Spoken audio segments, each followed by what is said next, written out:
your favorite cricket team better than those who do. But no one is going to let you do that. So why not try Wicket Cricket Manager to satisfy that urge? Pick your nation, pick your league, pick your players, and yell at them when they do poorly. You can find it in the links below or by searching for Wicket Cricket Manager in your app store today.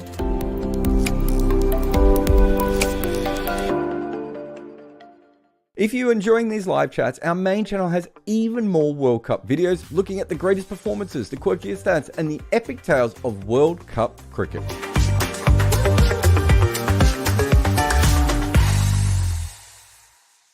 Cricket is about partnerships, and this show was made in partnership with HCLTech. Yeah, the company you see on the Australian shirts. Supercharge your technology with them today. Morning, everyone, and welcome to the Scoreboard. What we had there was Netherlands trying to keep themselves in a game for a long period of time, and then Glenn Maxwell going peak Glenn Maxwell, I think. And then, unfortunately, as far as I was aware, the Netherlands decided not to come out and bat in their innings, which meant that it was the biggest victory in World Cup history. I was at the last biggest victory, which I think was the Australia over Afghanistan.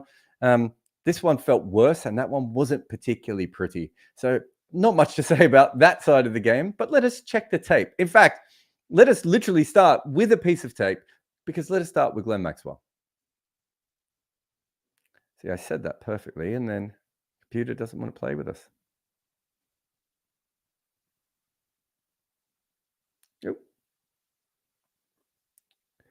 That's supposed to come up with sound, and I don't think it is coming up with sound. I'll just let Muku and Rakesh try and work it out in the background and send me a message. But let's. I remember in 2015, and I think when Glenn Maxwell made 100, and I want to say it was in the quarterfinals against.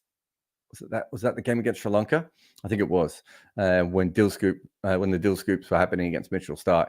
And I remember being asked to write a piece for Cricinfo about it. And I wrote a piece about how at a certain point, Maxwell's batting is so different to anyone else's that it's more like, what would you say? Almost like onomatopoeia. Like it doesn't work the way that other batting works, right? Like there's no normal setup to the way that he bats. He just sort of comes in and smashes the ball almost straight away in some situations. He has probably since 2015, I think, developed a little bit differently, and certainly the way that he's been going about it. But he's still a remarkable player to watch in those kinds of situations. The way he will take regular chance after regular chance. The way that he sees the ground, I think, is quite different. And the way that he attacks the bowling. It's fascinating to watch him bowl at his best. Watch him bat at his best, because it is so different to everyone else. And so, you come to a point where the way he bats it's like a different pattern. So even if you compare it to Josh Buttler in AB de Villiers, who I think are the other two guys with the highest strike rate, there's a different, don't want to get too musical here, but there's a different tempo about the way he attacks than the way that anyone else does. And, I remember being at a Josh Buttler innings in Grenada when he was going absolutely ballistic. And there's a sense to what Josh Buttler does. And I'm not saying that what Maxwell is nonsense, but he plays it so differently. Anyway, here's a video that we prepared earlier. Maxwell here is to start at the beginning, because we saw in other innings he would slog at the top and he was getting too excited. Whereas actually what he does here is plays 3 beautiful drives. Balls are over pitch, they're in his zone, everything else. But these are proper cricket shots that he plays. Even this shot here just rides the ball a little bit and finds a gap. This is when things get a little bit different, right? So this is obviously the first switch. It's one of those ones where he puts everything into it, gets down nice and early here. Look how far his feet are apart. It's absolutely bizarre. But also the power, right? His hands are everywhere. It's just an incredible shot. This one, he's picked the slower ball and just absolutely laps it away. He actually talked about this after the game of, making decisions based on the slow ball. You could see how early he picks that and the way he goes back. This is actually when I think I put something up on Discord saying he could make 100 here. And of course I was saying it half in joke, but the timing on this one, again, feet wide apart, This one, though, the way he helps this is a slow ball bouncer. It's actually a very good idea. Look how late he actually does this. Baz the leader is a millisecond from bowling, and Maxwell has only just slightly changed the bat in his hands. His feet haven't actually changed at all. He's given no real clue to Baz the leader that he is about to reverse hook a slow ball bouncer. This is a lot more normal. Just stays in the crease and whacks it over long on for 6. Fine. We're used to that. This, however, is something else. How he manages to get a ball from that wide up and over from that position is a remarkable. It's going to be a wide. His bat does all sorts of weird things, and that ball just flies. These next couple are interesting because Baz the leader actually gets into really full deliveries here. He digs the first one out with power in the air, and he digs the second one out with more power, also in the air. Long off is there. It almost goes through his hands. Then he misses his length. That's what happens when you bowl 2 really good balls and they both get smashed for 4. Eventually, you lose your confidence and you start bowling worse balls. Worth remembering that Baz the leader is not a frontline bowler, and Glenn Maxwell is now the holder of the fastest 100 in a World Cup ever. Yeah, absolutely. It's remarkable. I mean, going through that, the one thing I was struck with was the way that compared to some of the other innings, he did start a little bit more normal. But, he gets that period where he's just like, well, I'm going to hit everything over here. And it's a risky shot. And I couldn't find all the deliveries, sadly, because there was a couple of really interesting deliveries where he didn't get everything right, especially when he was playing the reverse. It was a Yorker that I think was just outside off stump. But you look at some of those balls, they're not horrendous balls. Towards the end, it completely falls apart for the Dutch, but that's because he's kind of battered their faces around by that point. Anyway, Glenn Maxwell is good. We don't have to watch it again, do we? We could watch it again. I do like those early straight drives, though, but we won't watch it again. Let's get to David Warner here. I really liked how David Warner went after Aryan Dutt in the third over. 4 consecutive cut shots. The last one was almost from full stump. And I think that one thing that was really, really good is that he wasn't always attacking off spinners. And I think he knew coming into this game that he was going to get an off spinner going up against him. And he came in with that mindset. And because of that, he batted really well. So if we I think we've got here, that one's in his zone. It's probably, we've seen Aryan Dutt bowl really, really well in this tournament. I have to say, not ideal. That one's, is that just maybe a little bit fuller? At this point, Aryan Dutt could have, changed or could have / should have changed his line a little bit more. But we've seen Warner not always capitalize on these as well. And especially this is the one where he forces this issue. So if you go back, if you go back and you watch them all again, the first 3, that one doesn't do much. Fine. The second one, I think, can't quite speed them up as well. It's a little bit fuller, but it's so wide that he can slash it, which is kind of, I think, sometimes where Warner likes it the best. That one actually spins and bounces, but he allows for the spin to help him. But it's this last one I thought was probably the most interesting. And he might have just been in the zone by the point where he got to that last one. But he is trying to force this. And I think it's something he's trying to do against the off spinners a little bit more, just because he has been targeted in the past. One thing I would say for Warner is he certainly slowed down when he was getting to his 100. I know the Indian batters have got a lot of flack for this in this tournament so far. And I think all players should get flack for it. Daryl Mitchell did it. I think I'm missing a couple of others. The big difference we've seen so far is that in T20 cricket, we see it occasionally that someone will slow down for their 100. In one-day cricket, it's still very, very common. And again, it doesn't make any sense. And for those who don't know, this is my favorite stat in cricket. You are statistically much more likely to be dismissed between 100 and 105 than you are from 95 to 100. And that's because if you're already set when you get to 95, you're doing everything you can to make sure you make it to 100. So the nervous 90s don't really exist. It should be the nervous 101 to 105s. And that's because there's usually a big release, which again tells you that players are way too fixated on this number. Anyway, I digress. Steve Smith made some runs today.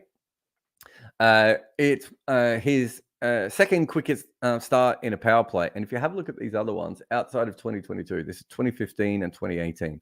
So for a long time, when he has been coming in early on, he's been quite slow and certainly not batting, the way that he was today. I think his overall record in the power play is, I think he averages 45 with the strike rate of 71. It's fine. It's fine for a number three. Quite a lot of number threes don't attack in ODI cricket, and they don't want to lose that second wicket in the power play. But for a player as talented as Smith, who has the field up, it does feel like a bit of a waste. So I like the way that he went there. There was a period in the middle overs, however, where he didn't score a boundary for about 20 balls, but he really did speed up after that. But I just wanted to have a look at something here from Logan Van Beek. Let's call him Hogan Van Beek. Why would I call him Hogan Van Beek? Anyway, Hogan's Heroes. But this is the Logan Van Beek's, I think it was 10th over. So you can see here. Logan Van Beek is a very, very smart cricketer, and we will be saying nice things about him in just a moment. And I'm constantly saying nice things about him. But this is surely not the line that you want to bowl to Steve Smith. I'm not sure if it was this over, another over, where he was just toying with fine leg. And if you're going to bowl, especially, these two balls here, and even this one to a certain extent, to Steve Smith in one-day cricket, you have to have a field set up for it, or you have to be very, very lucky. He's just too good at manipulating the ball on the leg side, and he will find those gaps. So, not Logan Van Beek's best work here, but there was something else that we noticed with him, just how much he changes where he is on the crease. I would love for him to be able to get slightly closer in occasionally as well. It's very rare to see a bowler who can kind of do the full, release points. But you could see here that this is a really, really wide delivery. And you can see where he gets his wicket is a lot closer in. And he's got other balls in there. He's a smarter cricketer, which is one of the reasons why I didn't think he was particularly good today against Smith at times. But he set up Marsh as he tried to pull the ball away outside off stump. Ended up with 4 wickets today. So he's got 8 wickets in the World Cup so far. But he's going at 6.3 runs and over. I think he's actually a very good bowler in the death, and especially in T20 cricket at times.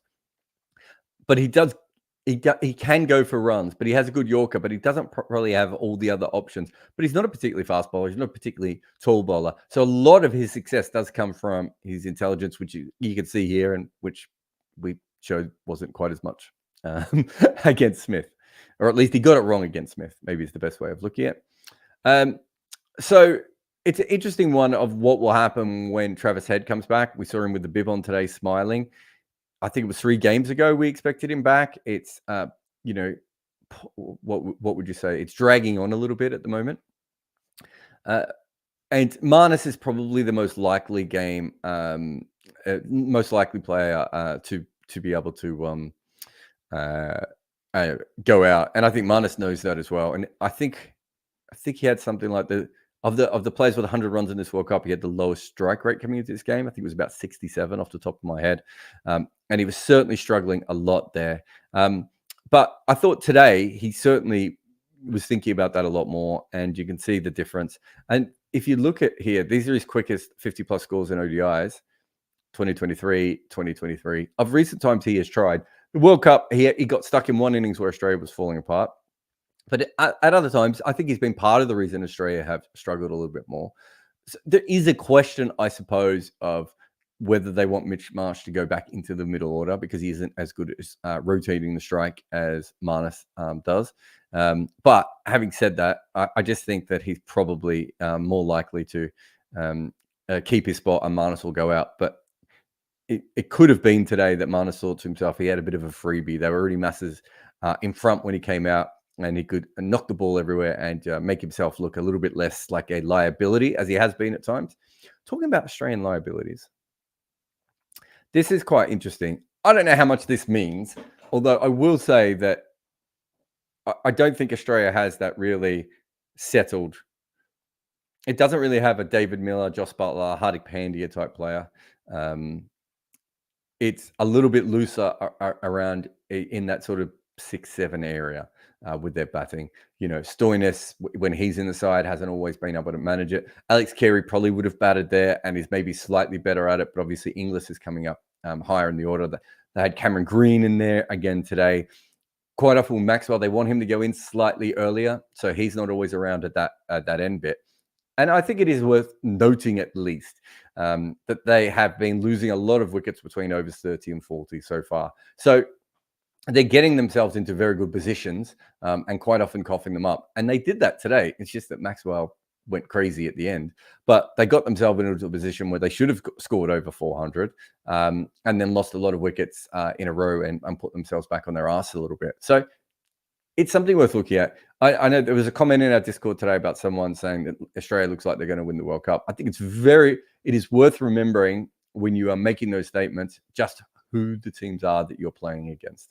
So if their first 2 games, they played 2 very good teams and they played poorly. Since then, they've played 3 teams that I would assume they are better than, and they have beaten those sides. That doesn't mean that they're not back in form. It doesn't mean that their cricket has changed or anything like that. But what you do have to factor that in. They've got a positive net run rate today from the result. The 4th position is certainly one that is within their grasp, but not within their grasp. It's in their hands. They're currently holding it, but that they've still got a couple of games left. It'll be interesting to go see how they go against some of the other sides. So an interesting thing happened today, and I don't know if we could get the full replay of it, but you see Aaron Dutt bowls the ball outside of stump, and Steve Smith hits it. And what I want to focus on here, see if we get what the other angle of this replay is.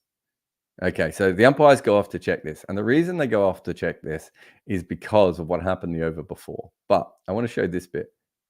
Look at Roloff's hand here. So what happens the over before is he takes another diving catch against David Warner. And as he takes the catch, he rolls down and he does a Mitchell Stark and he pushes it onto the ground. And it was given not out rightly. In fact, as the catch was taken, Warner almost said immediately, he's put that on the ground. Where the umpires are now really looking out for that sort of stuff in a way that I don't think they were when DRS first started. And Warner was right and the umpires were right to check that as well. But what is funny is that when Roloff takes this catch, he's just so passive aggressive with the way he puts the ball above his head, as if to say this one was fine. But the other thing that we wanted to mention is that they are Roloff he was a very good fielder back when he was younger, of course. He's not young anymore, and he's certainly getting on a little bit. But even he's fielded well, and I just think the Dutch have been magnificent in the field so far. There's no doubt about that. Is this? I can't remember if that's the one that he put on the ground or not. I think that might be the one from Warner. Yeah, you can see that's the one from Warner he puts on the ground. This is the catching efficiency. If you follow me on Twitter, I said recently that India wouldn't be able to keep that catching efficiency at 90%. They've gone down to 83% in that time. And Australia was I think Australia's lowest was 50%. They've got theirs back up to 65%.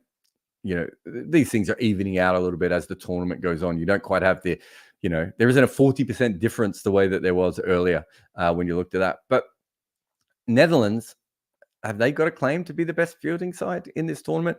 What I like about their fielding is their diving seems a lot more, I'm trying to think of the right word.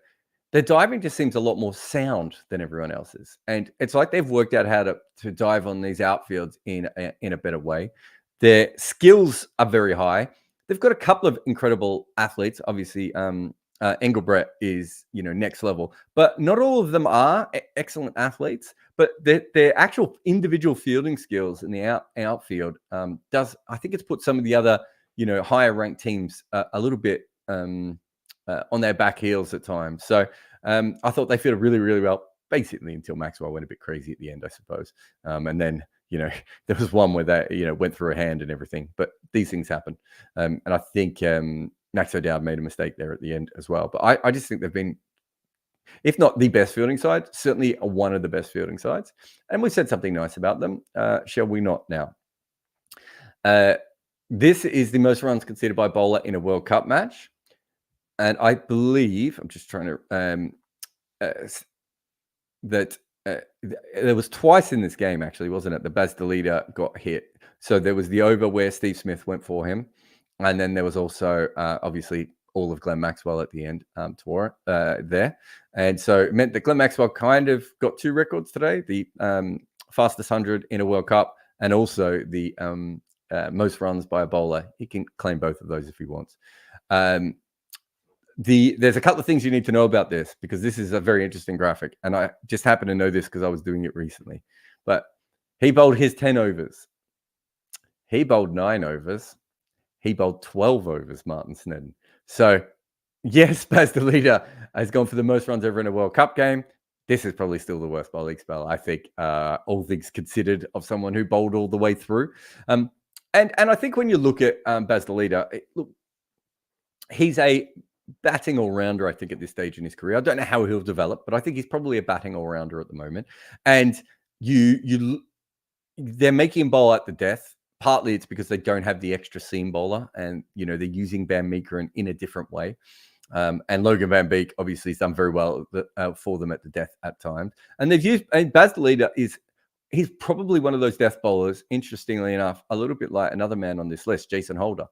He's a very good death bowler when it comes to taking wickets, but not at keeping the economy. And so we've seen him take wickets at times, but he quite often searches for them. Having said all that, when Maxwell was going full Maxwell mode, I thought he tried to do the right thing for a little while. Maxwell was too good. And you saw the difference between him and Van Beek. And Van Beek still went for runs, but Van Beek, just being a little bit more experienced and a slightly better Yorker bowler, just came through a little bit more, and Baz the leader got hit. But look, that's fine. Ben Stokes had a bad day. Stuart Broad's had a bad day. We've seen lots of cricketers, struggle at times in World Cups when someone is going crazy coconut bananas, as Glenn Maxwell was and often is. And then we just got a couple of other things, actually. I mean, this game was over very early on, and so Cheyenne started looking ahead. I love I don't know if this is Cheyenne or Rakesh. I think it's Rakesh who is actually putting the sizes of the players on, and I love how small Joe Root is here. But this is England's top 3 batters against left-arm seam in the power play since the last World Cup. Obviously, David Milan doesn't mind left-arm seam. Johnny Bairstow, we've talked about that a lot. He's got an issue. And Joe Root suddenly got an issue of recent times. And we're pointing that out because Madhushanka is going to be bowling for Sri Lanka tomorrow. And he's had a fantastic World Cup. It'd be very interesting to see how he goes in that lineup. So there's a bit of a preview one. And then we had something on Pakistan, which I couldn't quite ignore. So this is, Usman Samiuddin tweeted this out. This is Mr. Zaka Ashraf, who is the chairman of the management committee. They've had so many changes. I don't know who is who at this point. And he said he's met with former Test cricketers Akib Javed and Mohammad Yusuf, Inzamam Ul Haq, to seek advice on the player development process. So I have some thoughts here.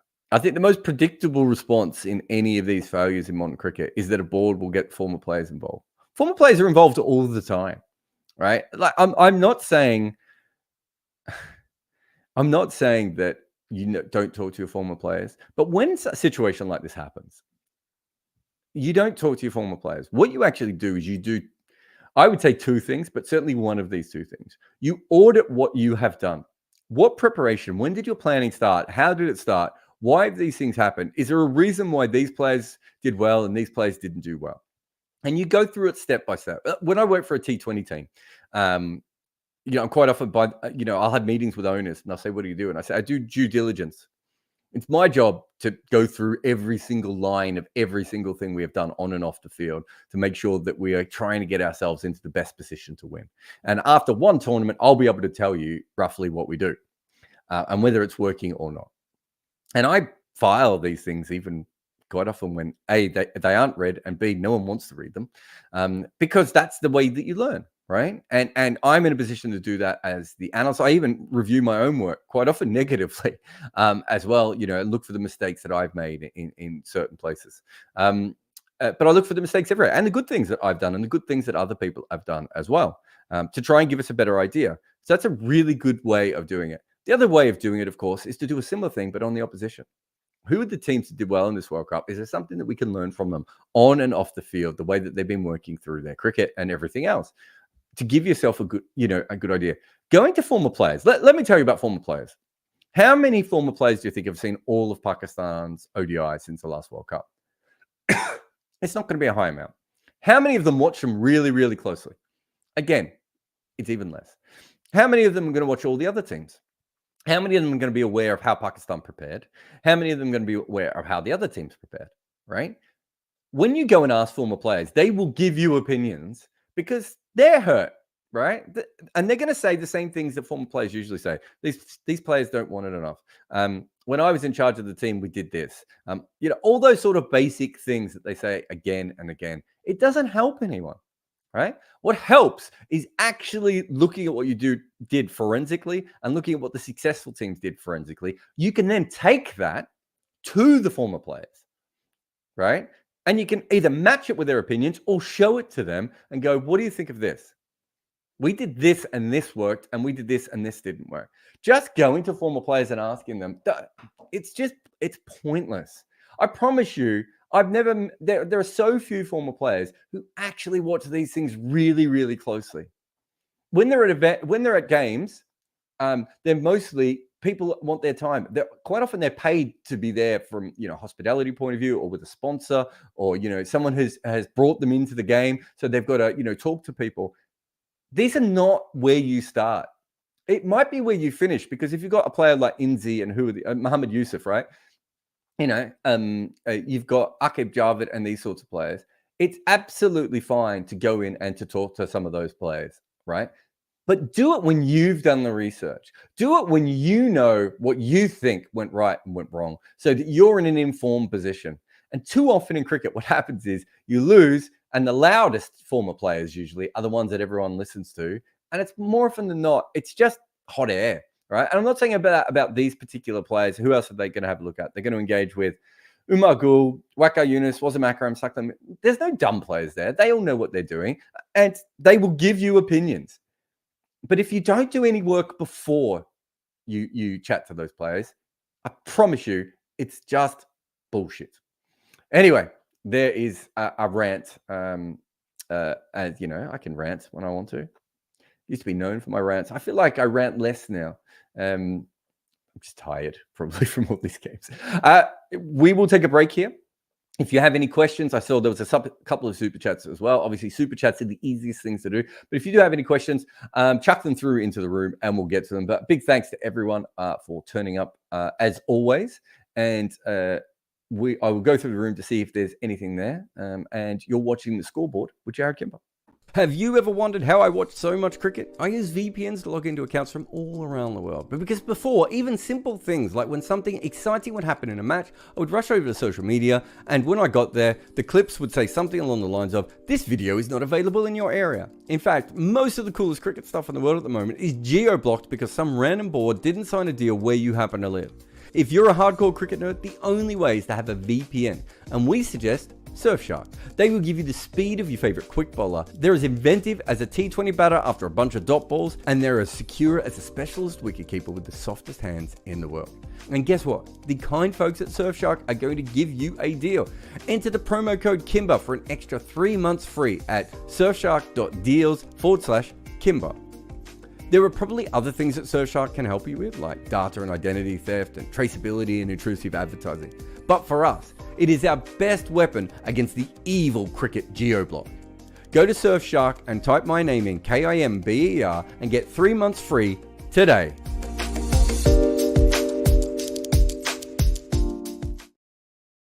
Welcome back to The Scoreboard with Jared Kimber. A couple of other things. We're going to have a big video on South Africa tomorrow that will come on about their history in World Cups, which is quite interesting. A lot of stuff I didn't know. Some things I thought I knew, and I know them better now than I did, but I think you'll like it. The other one is we'll be doing a Red Inca episode on all the 10 World Cup teams in about an hour and a half, depending on how long it takes me to finish this and how long it takes me to finish dinner, and all those sorts of things. But yeah, just a couple of things there. Thank you very much. And let us start with the super chat from Andy, who says, for the uninitiated, could you tell us how special Head is in ODIs? Experts suggest that his returns make Australia favourites after the Pandya injury. Who's that expert? I mean, India would be the favourite with or without Pandya. That's just true, isn't it? I don't really understand. Look, he's been brilliant. Well, I'm just having a look now. He's averaged 41 at a strike rate of 99 in his career. And I think I'm just trying to bring it up in the last couple of years, because I think that's when there's been a bit of a boost. Yeah, I think things have changed a little bit there. If I could find any of these stupid buttons. Look, he's a brilliant striker of the ball. I think we've seen that maybe more so in Test cricket, or maybe it's been more noticeable. The last 2 years in ODIs, he's played 16 games, and he's averaging 61 with a strike rate of 120. So it's big. I don't think it's the difference between India being favourites and India not being favourites, but it hasn't helped Australia. Having said that, Marcus North, wrong West Australian all-rounder.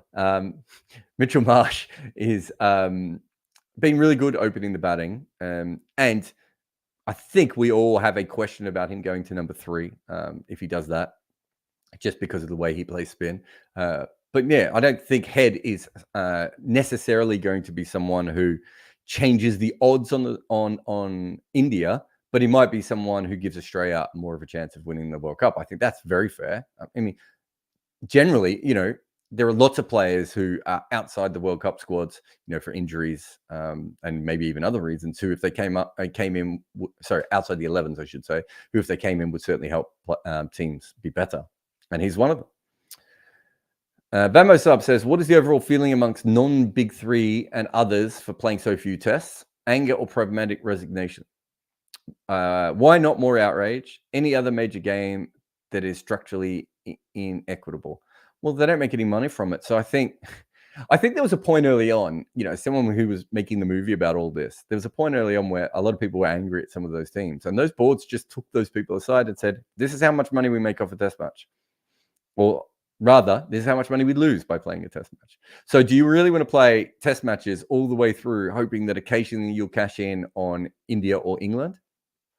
A lot of them just are like, well, what's the point? Why don't we just play either no test matches or fewer test matches, and allow ourselves then to, play more when we play against the best teams, or the teams we're going to make the money off. So I think once that became something, that's certainly the case. You say any other major game that is this structurally inequitable.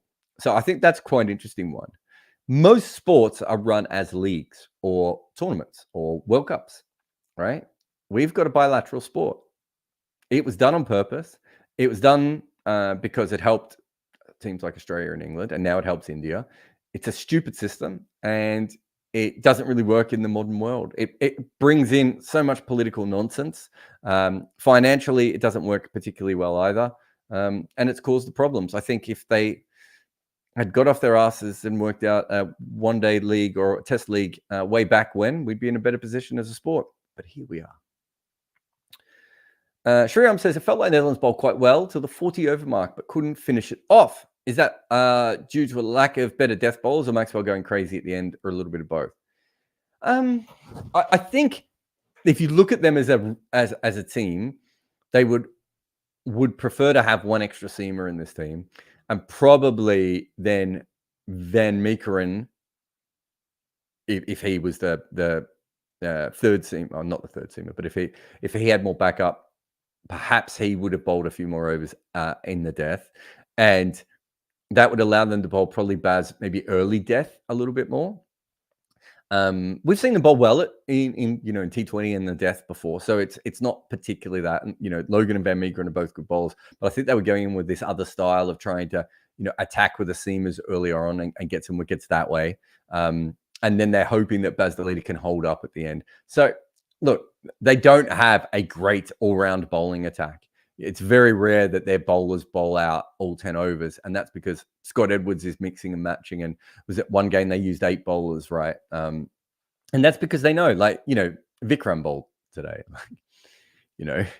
He probably shouldn't be bowling in one-day internationals, but they're kind of stealing overs any way they can at times. And at the death, we've seen a few times that has come a little bit unstuck. But Maxwell was incredible, right? So if you go back and have a look at some of those shots, if you look at the 2 reverse sweeps, I think, were they off Logan? I think they were off Logan. He didn't miss his Yorker that much there at all. And then if you look at the 2 balls at the start of the, I want to say 49th over, when Baz, the leader, gets the ball really, really full, almost Yorkers, and Maxwell still hits them. So you're looking at it, I think there was about 5 balls, which I thought were really well executed. And off those 5 balls, Maxwell must have hit 20 runs. So, he sometimes just makes you look silly. Aditya says, is there someone who bowls the back of the hand flipper? It has more is there somewhere? It has more side spin, but also with backspin. How often spinners bowl backspin to extract swing? The back of the hand flipper. Do you just mean the flipper? So the flipper has. It's not really back of the hand. You flick your fingers with the ball in your hand is what you do. So like that, and it comes out with backspin on it. I think there are some wrist spinners in the world who can bowl it now, but no one has the strength. In that you need a lot of strength in your arm and your shoulder, but also your fingers to be able to bowl that delivery. So, for instance, I can bowl it over about 10 meters, and if I've been working on it for a while, my fingers are probably arthritic now and can't do it. But I've been working on it a fair bit. I can make the ball skid quite a bit, but over 20 meters would just be impossible for me to be able to bowl that ball and for it to be anything other than just slow and crap, right? And so it's and the flipper is not a side spin ball. It's just a backspin ball. And how often do spinners bowl backspin to extract swing? So when you bowl spin, you generally bowl overspin, or it's more angled spin, or square spin, which is, you hear Ashwin talk about that quite a bit. So spinners don't generally have the ball doing backspin. It's very hard to do that. So the best ball, I suppose, would be that Ashwin bowls it, but I suppose Graham Swan kind of perfected it, is that sort of undercutter ball. And that one has backspin on it, and that can sometimes move. But yeah, I think that has answered your questions. Did you? Keshav says, was Netherlands win against South Africa an outlier, or was this huge loss against Australia an outlier? Glass half full or half empty? They are a team that has the ability to beat very good teams, and they're the team that almost got 500 against England. I don't think either of them are outliers. I think that's where they are. They don't have a fully functioning bowling lineup. Their top order is not working particularly well, but they have some really interesting bowling talent. They've got a very clever captain. Their middle to late order is stacked when you think of past teams like them, and so with a lot of associate teams in the past, if you got past the opening bowlers and if you got past the top 4 batters, you kind of won the game, right? And the Dutch aren't like that. And so they have other things that they can throw at you, like multiple bowling options and longer batting lineups and those sorts of things, and really good players down the order who can do some special things. But they're the worst team opening the batting in this tournament. They probably are missing one of their best seamers, through form, through fitness, through injuries, all these, if they had Klaasen, for instance, but even if Glover was in form, they'd be a much better side. And I'm trying to think, and Ackerman hasn't made as many runs, and O'Dowd and Vikram haven't, I probably have one game. That was Vikram, wasn't it? Had one game. They're not a fully functioning side. So at their best, they should be able to nag and occasionally roll some really good teams. And at their worst, there's not much they can do.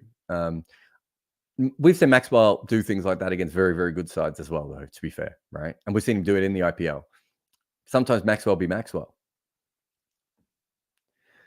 R says, Glenn Maxwell is often seen by former players as a bit hit and miss player, but his ODI record is incredible. I feel like he doesn't get the respect he deserves.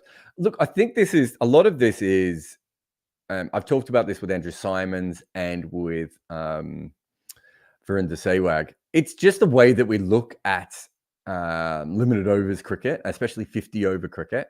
So Maxwell averages 33 with a strike rate of 125. If he averaged 40 with a strike rate of 105, he would be seen as a great, but I'm not sure he'd be that much more useful, right? Like part of his thing is that extra, 20 on his strike rate is huge because you have to do that. And once you average over 30, I think you're doing okay. If you factor in his bowling and his fielding, it's all great. But if you go back to Simons and you go back to Virender Sehwag, there is this idea that averaging mid-30s with an exceptional strike rate is not what you should do in one-day cricket. And I think it's wrong. And yes, the very best player, you've got Virat Kohli, Rohit Sharma, Ricky Ponting on one side, and you've got, Viv Richards and AB de Villiers on the other. You would prefer the combination of the amount of runs with the strike rate boost, right? But not all players can do that. Not all players want to do that, et cetera, et cetera. But when you get a player who is willing to average mid-30s because they want to strike at a ridiculous rate, it should be encouraged a lot more. And instead, it's looked at the wrong way. Like when he was sent in the other game and he tries to attack from first ball and he hits the ball straight up in the air or whatever he did in that game.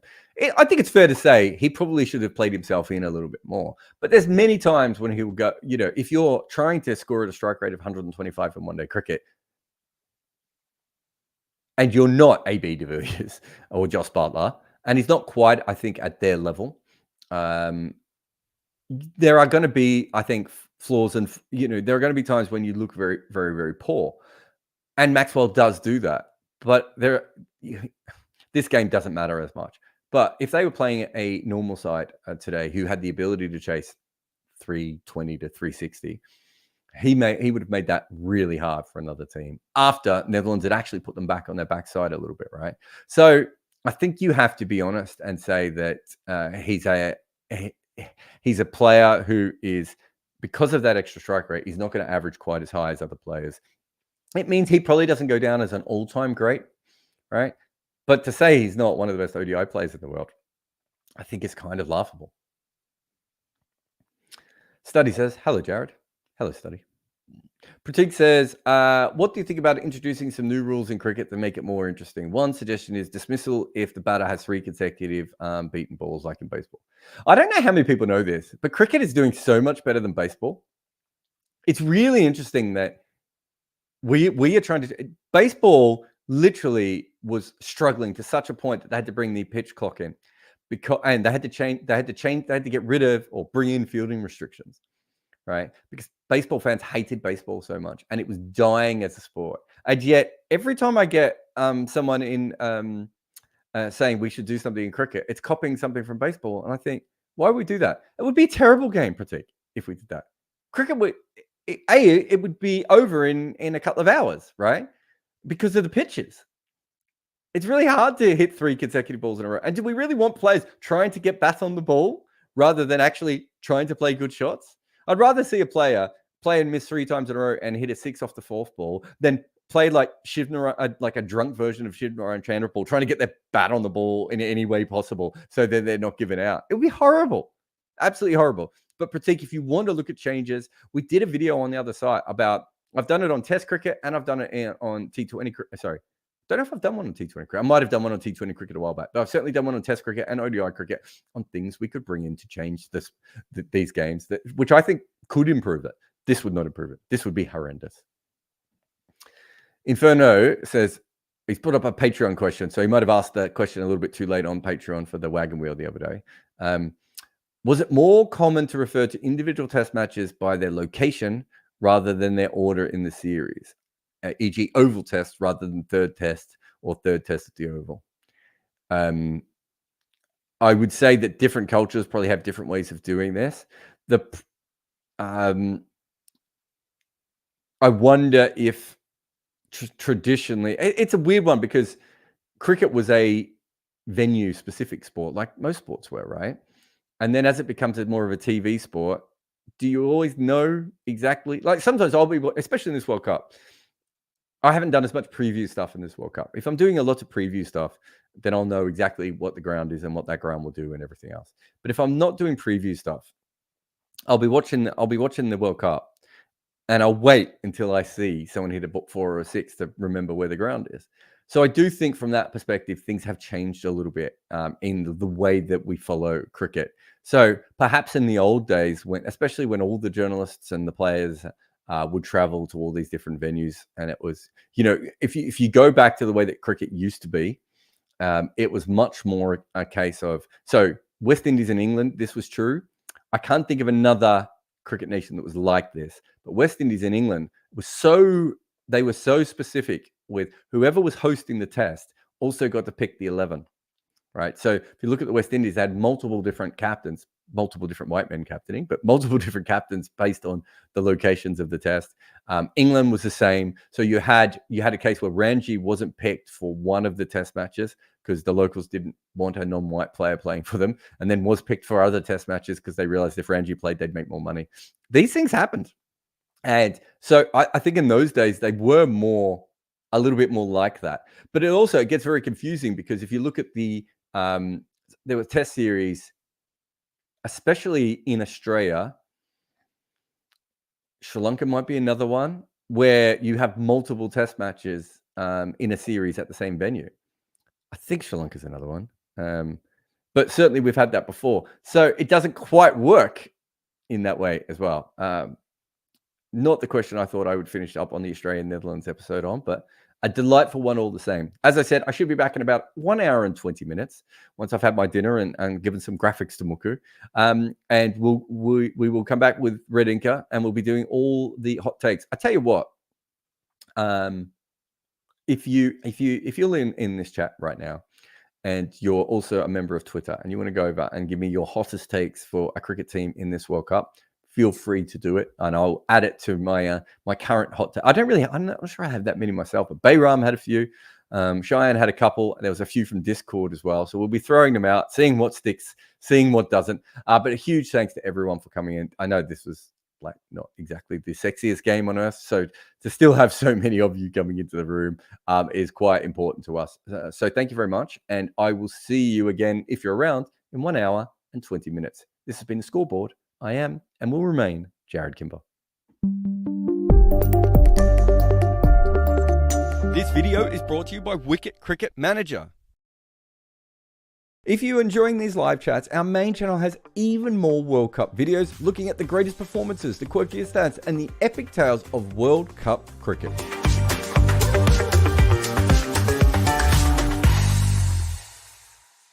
This show was made by HCLTech, a company that believes in partnership so much you can read their name on the Australian shirt. This show leans in hard on data and technology, so we are proud to work with HCL